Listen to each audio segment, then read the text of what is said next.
Hi everyone, welcome to Food Culture Curious. My name is Areli. I am a registered dietitian on a mission to help make nutrition recommendations more culturally competent. Today I'm with my friend Marjorie, who is a renal dietitian. We came to a restaurant and she talked to me all about Filipino food culture, and she's going to share a little bit about her recommendations with the Filipino population.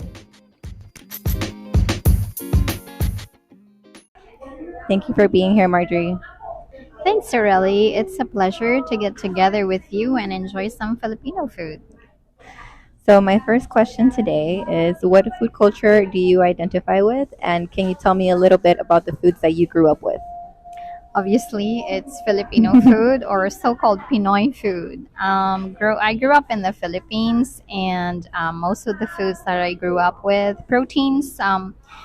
We live in an island surrounded by water, so mostly we ate fresh fish, vegetables, and for our starches, well, rice, as a lot of people know, and corn. We also eat sweet potato as part of the starches, and a variety of fresh vegetables like okra, eggplant, string beans, bitter melon. So those are the typical ones. So, we tried a lot of different dishes here today. For those of you that follow on Facebook and Instagram, definitely make sure you check out the pictures and the reels. There'll be more descriptions about the foods and the ingredients in the foods. But for the podcast, can you talk to us a little bit about some famous Filipino dishes?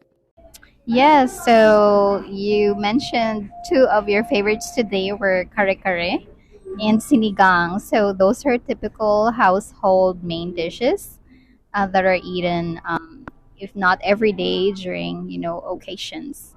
And we've also tried. We have adobo is very popular. Inihaw or barbecue, like we grill fish, different kinds of fish or meat on a skewer on skewers.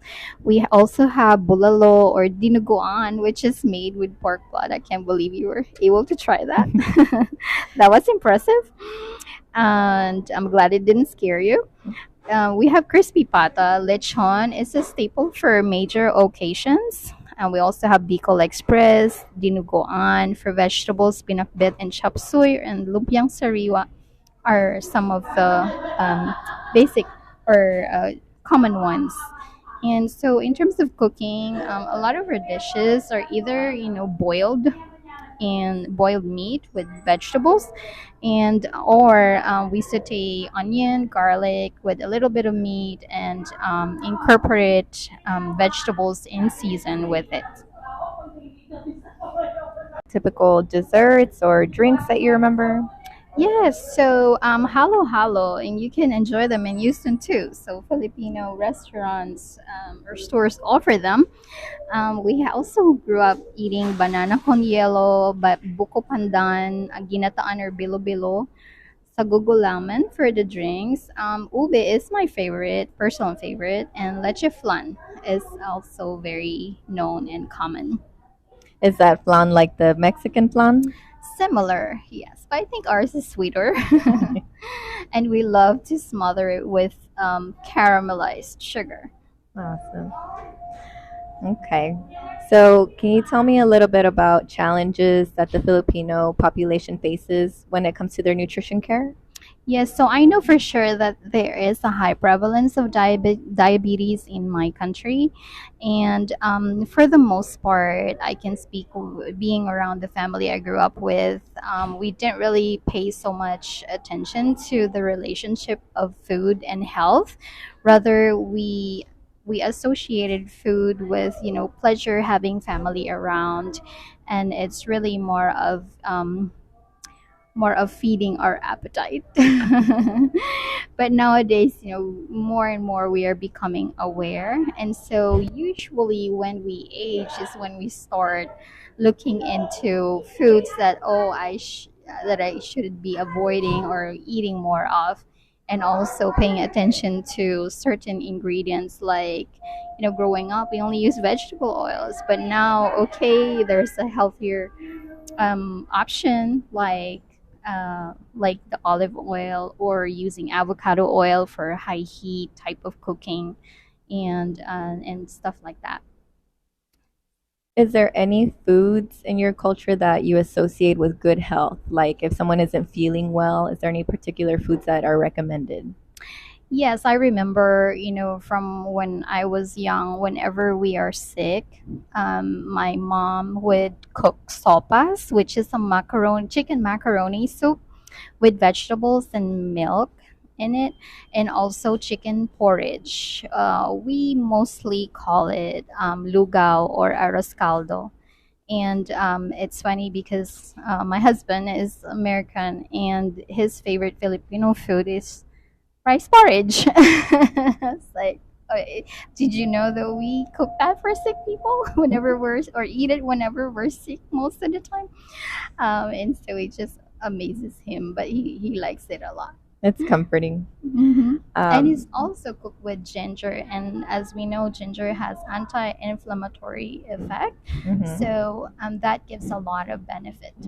Awesome. So I know from my plate, which is something we learn about when we're becoming dietitians, it's hard to incorporate into different cultures because, for example, in my plate, everything's separated, right? You have the entree separated from the rice, separated from the produce. Is that something that you can use in the Filipino culture? Would there be a way to tailor it? hmm Yeah, definitely it can be used as a general guide. But then again, it all boils down to um, the relationship between food and your health. So now we are more aware and we have more tools of getting to know our body, like, for example, taking micronutrient testing or a food allergy test and just looking into how body affects you. And I think it's important to see what the root causes are and what your goals are in terms of your health, and in deciding which food to incorporate in your plate. Exactly. The way I talk about it with patients that are like of Mexican descent, I remind them that it doesn't have to be structured in that way because a lot of our foods have the vegetables in the sauce. Like we don't Right. really have vegetable sides, everything's kind of Right. combined. Mm-hmm. So I usually say, like, well, think in terms of percentages. Like, is most of the food in this guisado or whatever it is, vegetables versus meat? So that's kind of how I use my plate in a way. Yeah, so I remember I worked in a food company before, and I did a food analysis. And I just imagine how difficult it is because normally we don't really separate food by itself. I mean, we Mhm. cook with a set of ingredients, and there's just some of it a small portion, some of it a big portion, and at the end of the cooking, it just goes to your plate without even weighing it or measuring it, and that's just the reality. Mm-hmm. Very true. Okay, so being a renal dietitian, what do you think about as far as modifying the Filipino foods to help someone who's on dialysis or has renal failure?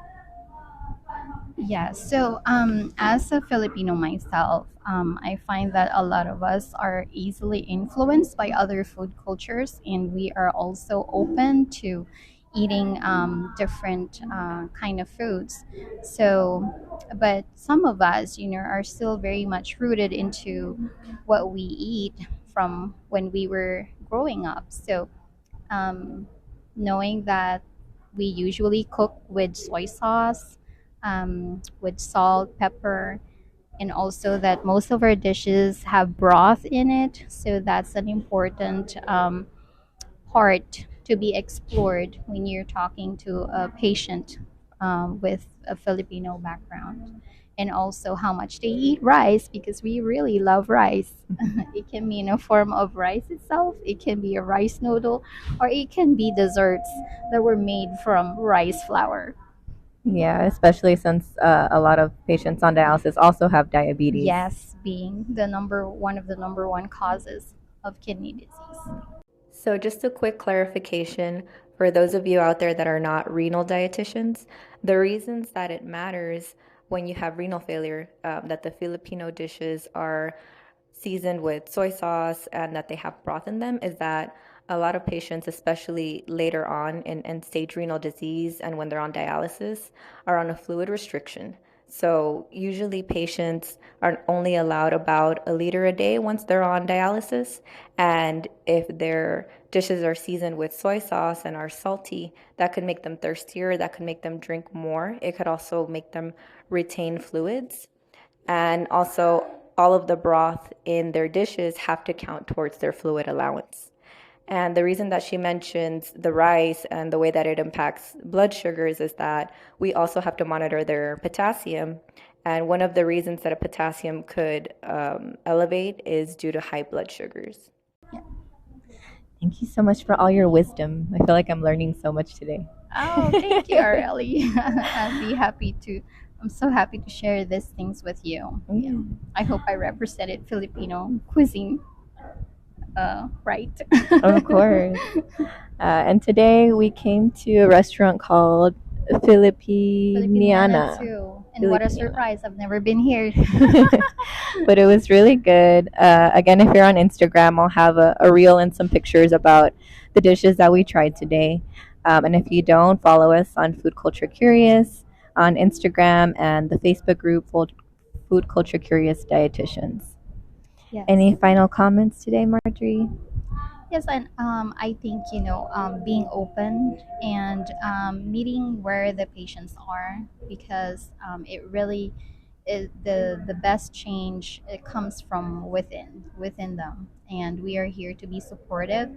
And although we know so much, sometimes it is important to know that patients really don't care how much you know until they know how much you care.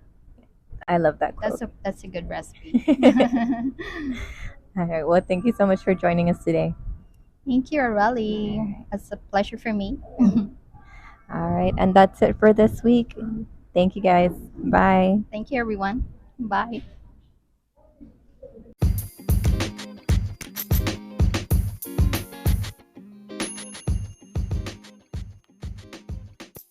And finally, a quick disclaimer.